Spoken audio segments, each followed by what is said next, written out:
Alright, what's up guys? VV back with another video. And in today's video, guys, we're going to be doing a comprehensive pre-release draft guide, limited, sealed guide, whatever you want to call it, where we go over not all OP06 cards, obviously, but I'm going to try and walk some of the newer players for sure through how to draft, and for some of the more veteran players, maybe you'll see a card on here that you hadn't thought of just yet. This will definitely serve as a full-on guide, though. So if you're a intermediate to advanced level player and you just haven't seen all the cards from OP06 yet because you've been in the OP05 meta and not really caring about what's coming out just yet, well, this will be the perfect guide for you as well. So, guys, let's go ahead and dive into this. We got a lot to talk about. I think I got like 20 slides we got to run through, but we're gonna, let's go ahead and just get into this. All right. So first up, guys, when you're drafting, just understand that it is a 40-card deck you're going to be building out of 6 booster packs, right? You're going to be given 6 booster packs unless you have different in-house rules, and you're going to put together a deck of 40 cards, okay? With those 40 cards, this is a basic formula of what you want to go off of. This isn't set in stone, especially the numbers. The numbers are not set in stone. But it'll at least give you an idea of how to construct your deck, like, and where to go and what to expect. Okay, so first up is bruisers. I'm going to go into each one of these into more detail as we get to the slide, but generally speaking, your bruisers and your bosses, as far as this slide goes we're looking at, notice this Garp here is a 5-cost, 7,000 power character. That is ideal, right? That's an ideal stat line where it's going to be easy to defend him against attacks. And he can attack for 7,000 with no Dawn investment. The card right down here on the screen. Likewise, Gecko Moria at the top right. This is a big boss monster, boss character that can potentially net you a lot of value and generate a lot of value while presenting a huge body on the board. So remember, guys, in sealed, you don't get to pick your entire deck out of like every card in the format. It's just what you get in your sealed packs. So you have to pick and choose wisely, and you have to deal with the cards you're dealt. You have to make it work with the cards you're dealt. Okay, you're going to want around 5 to 7 blockers. I have approximately 6. You might not get that many. See, that's why I have this little this tilde right here, the little tilde mark, because I'm saying approximately you want around this much because you might not get this many blockers. If you get 4 card draw, that'll be incredible. I haven't got down to this yet, but if you get 4 cards that all draw cards, well, you're in a very good position already to win the tournament because card draw is a massive deal. It is a big deal in sealed formats. Counters, now when I say counters, I'm talking about 2K counters. I'm not talking about cards that have a 1K counter. I'm specific, like you need those too, by the way, but I'm specifically talking about 2K counters here or event counters. You're going to want probably anywhere from 6 to 10 depending on what you get. Okay, counters are very important to sealed draft. You have to really stockpile those. Okay, next up is removal. There's not a ton of removal in this format, I will say, like in the OP06 cards, but there is some, and it's pretty solid, and we'll talk about that as we get to it as well. If you can get around 5 to 6, maybe even 7 removal cards, that should be a very good thing. And one thing I want to mention too is, the low cost removal is not really great when it comes to like drafting, because generally speaking, your first 2 turns, they're just blah. They're just whatever. It doesn't matter. You want removal that can hit things that are at least a 4 or higher. Anything below that, it's not horrible. It's better than nothing, but it probably won't be super useful. Okay, then lastly, like we said, is card draw. You want to get as much of that as you can. None of these numbers are set in stone. You have to deal with what you get. Whatever hand you get dealt, that's what you're going to have to learn to play with. Okay, so, this is just a decent guide, though, to go off of. Okay, let's talk about leaders real quick, and then we'll dive into each one of those categories. So you have your tried and true leaders over here with like Zoro and Eustace Kid, but I do think there's a spot for Enel to do very well right now. Some people have talked about going this, and I do think this leader can really put in some work. Same thing with Katakuri. Katakuri is, he can swing for 7 every turn, and he can check your opponent's life to see, just in case they have, number one, you'll just get to see a card to see what they're running. You might see a boss card or something very important. It's just not a bad leader, and it starts with 5 life, like the other 2, Zoro and Eustace Kid. Okay, life is a big deal when it comes to drafting. because remember, these are just like makeshift decks with just a bunch of random cards you get from some booster packs. So I do want to mention that Black Yellow Linlin, I have won a sealed draft with, you know, very, very competent players. Black Yellow Linlin being able to gain life. Hey, you know, I can't really make Black Yellow Linlin work when it comes to standard, or, you know, who knows, maybe in the future, but currently I can't really make it work in standard at the highest level. But in a draft, guys, this card is no joke. And if you can get some good trigger cards, and there are quite a few good trigger cards in this set, this leader should not be slept on. I think this might be a sleeper. This is a very solid leader. Green Yellow Yamato's coming out with this set, obviously in OP06, so this is also a very, very solid leader. Blue Luffy is good as well. He can draw cards once you get down to 3 or less cards in hand, I believe it is, by just attaching 1 Dawn. And drawing cards in draft is very hard to do. So being able to counter out as much as you want to and getting down low in hand size so you can start drawing again, this is not a bad option. Lastly, I don't know where you're playing at. Like, obviously, I'm talking to, you know, who knows how many random people. Some places will probably force, you know, the multicolored Luffy. I don't know if that's a thing or not. I don't have any information on that. But if you are forced into the Luffy, that's not a bad thing either necessarily, because there are some options we'll have that we'll look at in this format of, you know, cards that are quote-unquote leader locked. So being able to go this leader is not the worst thing, but, you know, I don't know, players like myself, I would rather just go like a Eustace Kid, Zoro, Katakuri, Enel, what's her name, Yamato, or Black Yellow Linlin personally. Okay, moving on. Now let's talk about bruisers. These are the cards you're going to be looking for to fill up the bulk of your deck. Okay, I wouldn't go any lower than a 3-cost 5K, and honestly, I wouldn't even go this 3-cost 5K. That's just me personally. When I'm drafting, I'm actually kind of skipping the 1 through 2 drops, you know, or even the 1 through 3 drops, to be honest. But 4 is kind of a more magic number where it's like, okay, now we're getting some really strong value where I can bash into their leader and force 2Ks out of their hand. Because it's a draft, they're not going to have many 2Ks. These are 5-cost vanillas, these are 5-cost 7Ks, and these are 6-cost 8Ks. Those 6-cost 8Ks, you need to, I mean, I would fill my deck with those if I could. Like, I think if I could have 10 of those, I would actually just run that. Because those are win conditions by themselves. And they're actually not super expensive. You know, 5 costs for a 7K or 6 costs for an 8K, very, very solid. Get your hands on as many of these as you can and fill your deck up with these. You know, again, 4 cost 6K is not bad. 3 cost 5K is not as desirable, but still not bad either. Okay, those are the standard, the vanilla bruisers. These are the more advanced bruiser-style cards that you can attack with.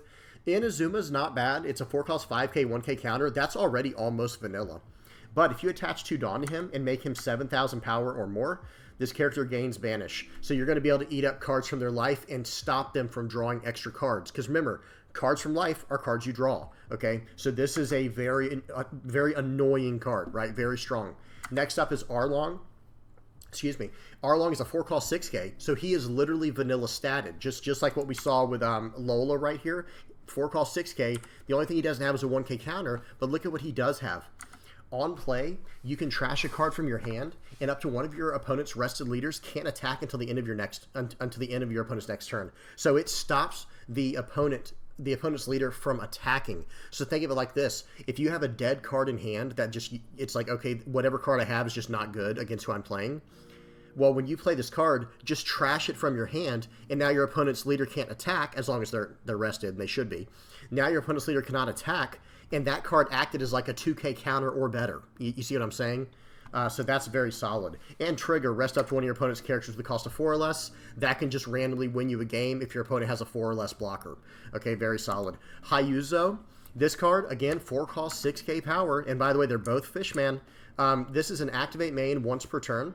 Rest up to one of your opponent's characters with the cost of 4 or less, and this character gains plus 1,000 power during this turn. So he becomes a 4 cost 7K and rests of 4 or less, but you do lose a life card.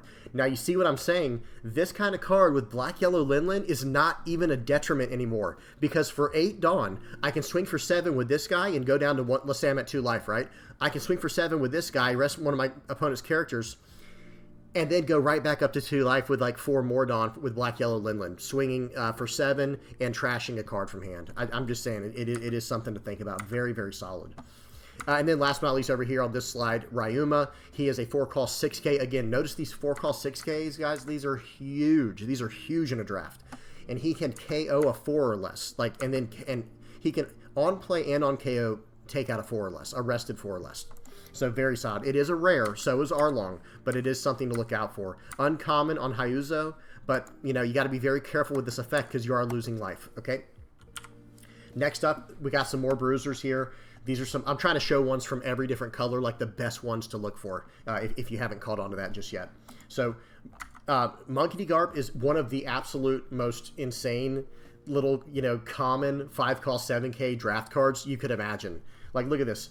So attach 2 Dawn, so he becomes a 9K, right? If you have 4 or less cards in your hand, your opponent cannot activate blocker during this battle. So if you're down to 4 or less cards and you attach 2 and swing for 9, they can't block it. Guys, in a draft, a 9K attack is going through like 9 out of 10 times. You know what I mean? Like, yeah, they could possibly block it if they had, if they got what they needed. But you guys get my point. Perona, this is a 4-cost 5K and 2K counter. By the way, we haven't gone over 2K counters yet. This card can go in that slide as well, but just bear with me. 4-cost 5K, and then you can make your opponent trash a card or do a -3 cost during this turn. I think this is like one of the only ways, if not the only way, to reduce cost in this entire set is through Perona if your opponent has 5 or less cards in hand. Otherwise, though, making them trash a card, that's a big deal in draft, guys. Because remember, you don't have a lot of ways to generate card advantage in draft. Kikinojo, 4-cost 6K. I think everyone knows what this card does by now. Trigger, if your opponent has 3 or less life cards, play this card. And if your opponent has 3 or less life cards, on KO, you gain a life. This card is very powerful. They're not going to want to KO it because then they're giving you life. You see what I'm saying? They're giving you an extra card, an extra swing. It's huge. Neko Mamushi is the same idea. He's a 4-cost 5K, but has a 1K counter to compensate for the 6K that Kikinojo has, like that he doesn't have. This character can also attack your opponent's active characters, though. That's why this card's very important. It almost acts as removal, because you attach 2, swing 7 at their character, and you can pop them that way, and the same exact trigger. So you want to be pretty aggressive, and in draft, you usually are pretty aggressive. So very good stuff there. Next up are the bosses. Some of these are actually not good, unfortunately. Like Vinsmoke Judge is not really incredible. Sanji might be decent, but you're not really setting your cards like you would normally do in a blue deck that would run Sanji, so you might get lucky. And hey, at the end of the day, he's at least a 9-cost 9K, so he's automatically worth running because it can also potentially give you advantage by playing a card. What else? This guy back here, Aramaki, the Navy guy, incredible. 8-cost 8K blocker, okay? That's all you need to know. And then he has the added utility of being able to bounce the little low-cost cards out of the way. Hody Jones, same kind of idea with Hyuza here, where if you use his effect, yes, you're going to lose a life card, but he's a 7-cost 8K rush card, okay? 7-cost 8K rush that can tap down 2 permanents. Just incredible. Shanks, 10-cost 12K, that pops a 10 or less. That's going to hit every single card in this format, outside of another Shanks. So this card is, if you get this card, it's an auto-include, obviously, just like probably any card on here, because of how big these cards are. Gecko Moria, 8-cost 9K. This card's obviously not horrible, but there's not going to be too many 4-cost and 2-cost cards in your trash, probably. I don't know. It depends on what you draft, obviously. But more than likely, this card will not have the same kind of value as it does in Standard, obviously.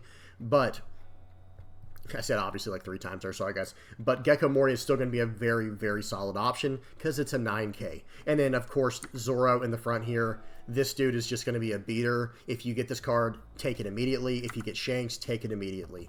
And just to put things in perspective, this is why those bruisers are so good. Look at this. These 6-cost cards are 8Ks. Like, that's why these cards are actually so good in draft, these vanilla cards. Because they're as big as all of these bosses, like within 1,000 of all of these bosses. So very solid. Okay. Moving on, blockers. These blockers are just very good to have because in a draft, there's not a lot of removal. So typically speaking, blockers are going to stay, right? They're going to actually stick for the most part. Not always, but they're going to be able to stay. Shiraya is very good. He's a 3-cost 4K, 1K counter that has blocker. And you can win attack or on block, match your opponent's leader's power for the turn. So that's very useful. Defensively and offensively, this card is very useful. It is a super rare, but if you get it, it's probably an auto-include. Hammond, this is another Fishman here, 2 cost 2k, 1000 counter blocker, very standard blocker stat line. This Borsalino is potentially a blocker if you have 5 less cards in your hand. Otherwise, it's a 2 cost 4k. This is like one of the, like, these are the 2 cost cards that I would actually run. Like how I was telling you guys, I kind of tend to skip over the 1 through 3 cost cards. I will only get them if they have some form of utility like this, or if they're like a 2k counter or something.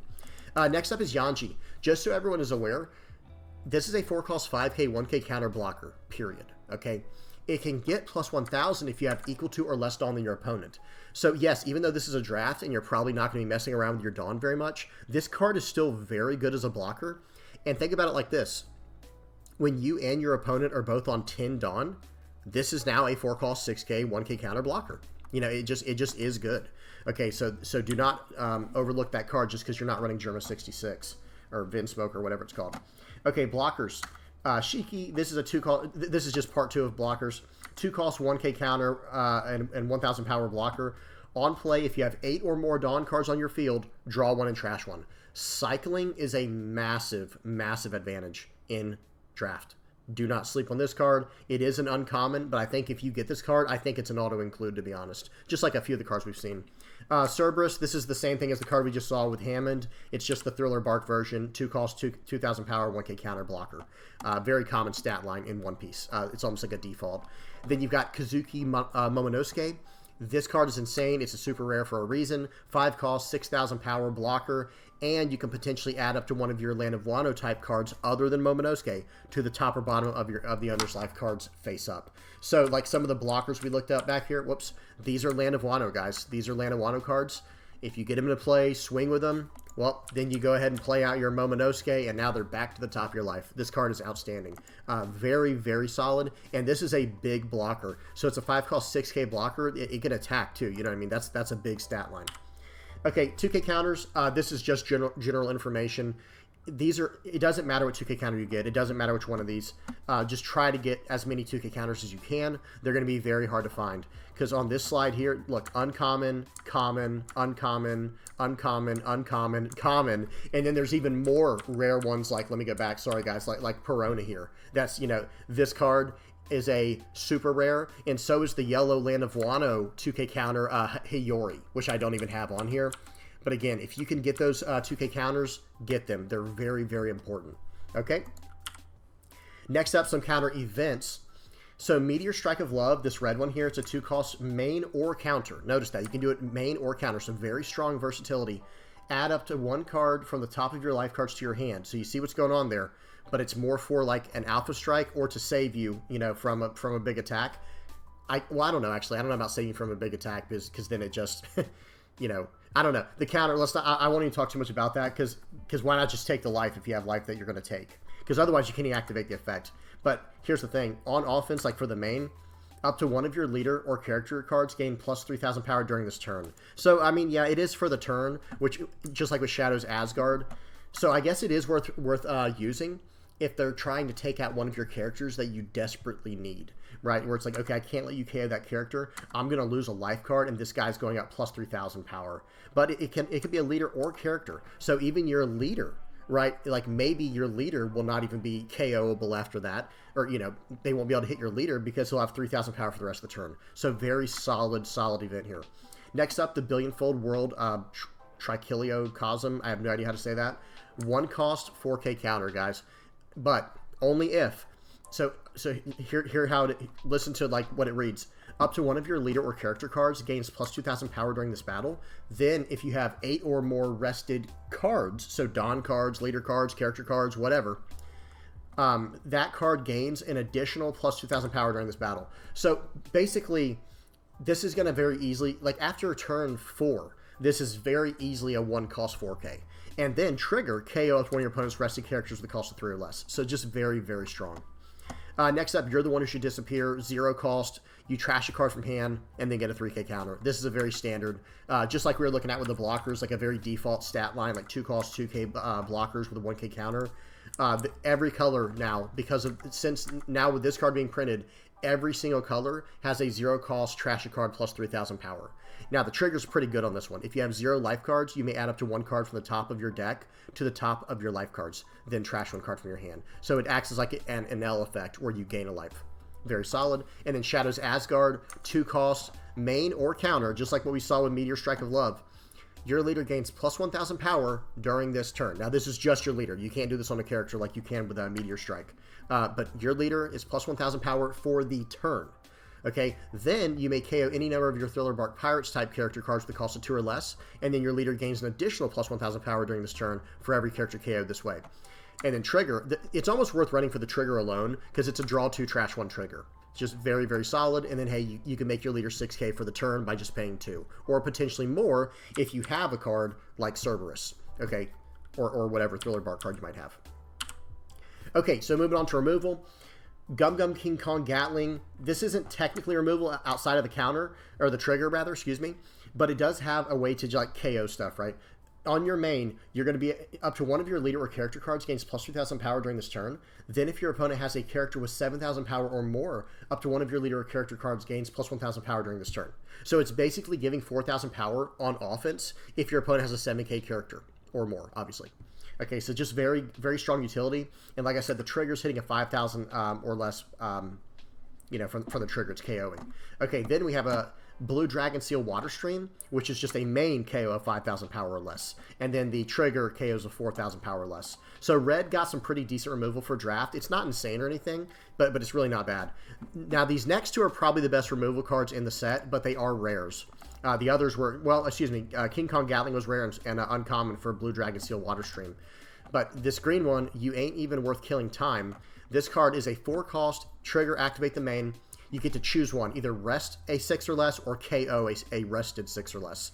So very, very strong effect here with the green one. It's a Straw Hat Crew type. Then we have Gravity Blade Raging Tiger. This is a 7-cost, place up to 2 characters with the cost of 6 or less at the bottom of the owner's deck in any order. So this is a 7-cost that's hitting 2 6 or less. So these are your best removal cards in the set, but they are both rares. They're going to be hard to get. And the trigger is placed up to 1 character that costs 5 or less at the bottom of the owner's deck for Gravity Blade Raging Tiger. Just incredible. If you can get any of these, you probably need to stick with them because I think they're going to be very rare. Okay, next up, there are some others that we can talk about with Black Bug. This is a Vinsmoke family Germa 66 removal. It says, if the number of Dawn cards on your field is equal to or less than the number on your opponent's field, place up to one of your opponent's characters with a cost of 5 or less at the bottom of the owner's deck. So, honestly, guys, this is kind of like a nerfed version of 3,000 Worlds. And then the trigger hits a 4 or less. So, this is actually very good, because at the end of the game, when you both have 10 Dawn, well, you have equal to or less number of, Dawn than your opponent. So you can use this at the end of the game. Early on, though, it's probably going to be hard to use unless you run, like, maybe 1 or 2 cards that can reduce Dawn for you. And the trigger is just solid, period. Okay.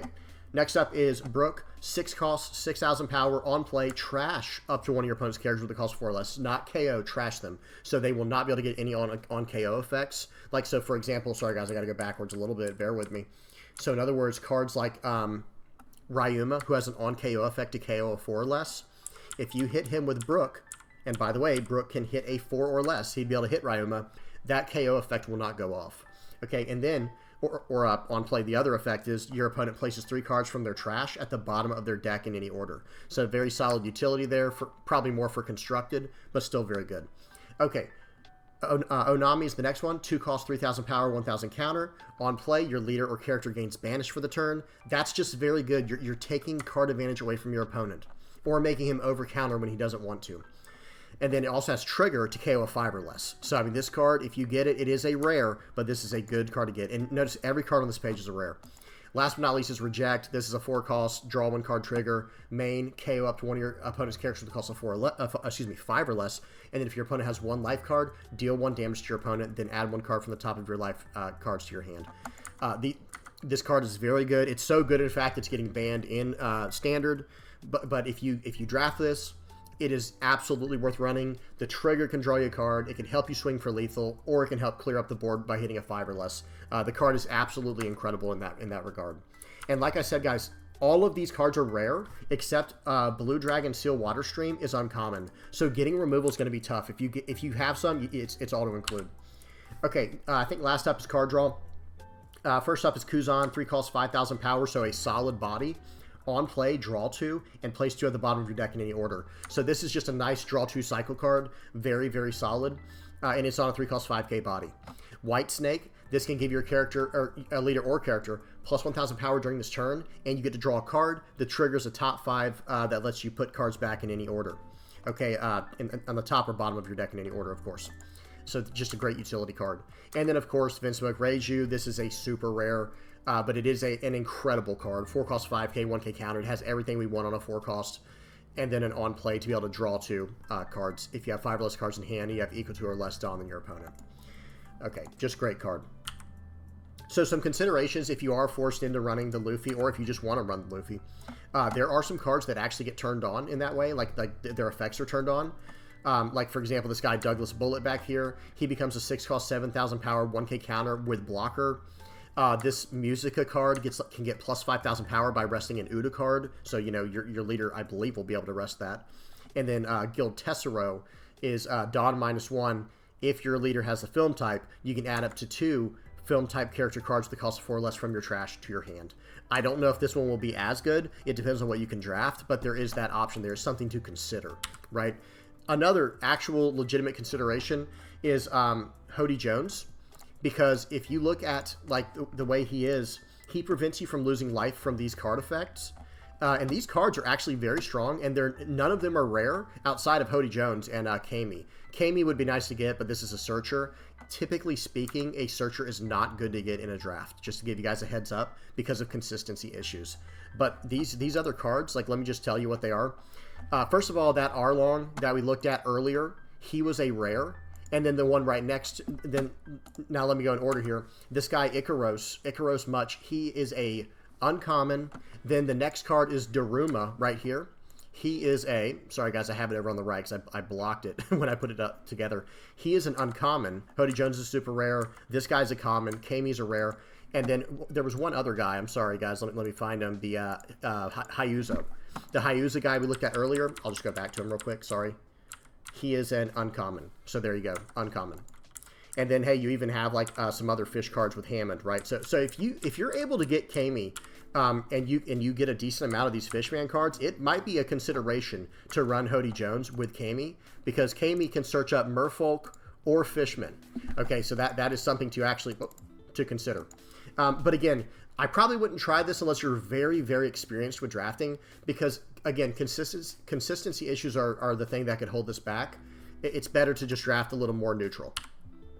One more thing, I don't want anyone getting hit with this. Guys, Inupe is not like Sabo. You can't just draw 2 trash 2. Your leader has to be Thriller Bark Pirates type. Just to give you guys a heads up, that's all that slide was for.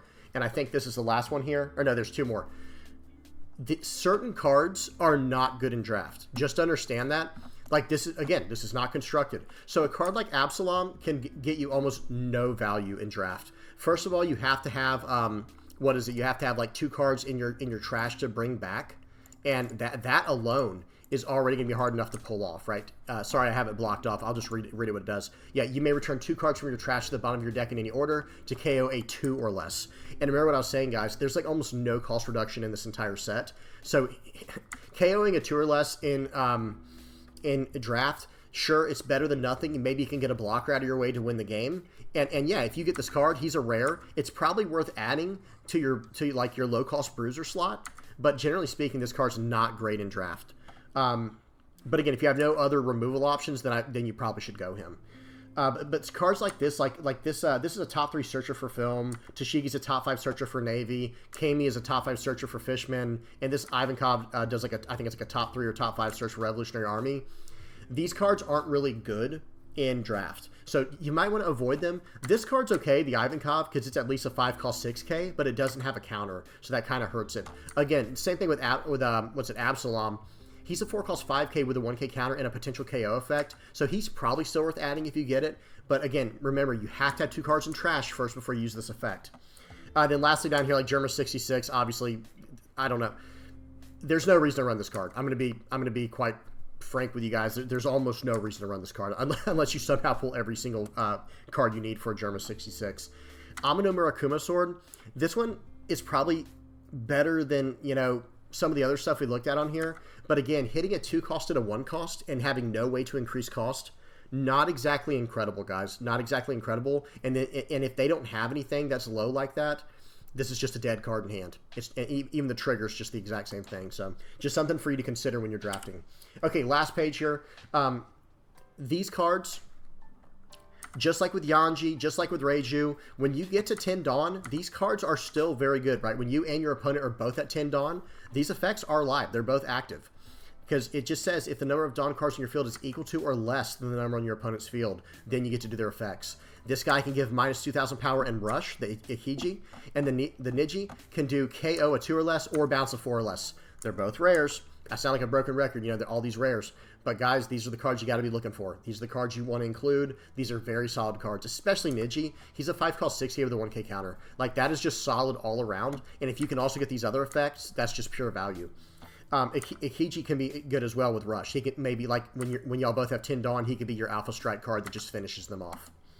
All right, guys, that's about it. Yeah, that's the last slide. If you guys have any questions or comments, please do not hesitate to put them down in the comment section below. Remember, I didn't go over every single card, but I at least wanted to give y'all an idea of how to draft for the new players and what to look out for the more experienced players who just don't know the set very well yet. But again, just to summarize, if you're new, please try to get, you know, a decent amount of bruisers and bosses. This should be the bulk of your deck. Blockers, and I believe, like I said, I believe it's 40 card decks for draft, right? Someone correct me down in the comment section if I'm wrong. I'm sorry if I'm wrong on that, but I'm pretty sure that's right.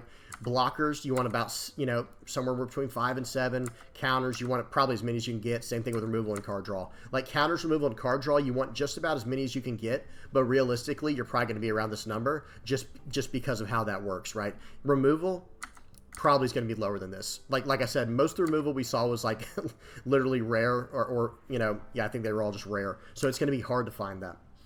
But yeah. All right, guys, I hope that helped. Again, if you have any comments, any questions, please don't hesitate to ask down in the comment section below. Please don't forget to like and subscribe if you have not already. And until next time, guys, peace.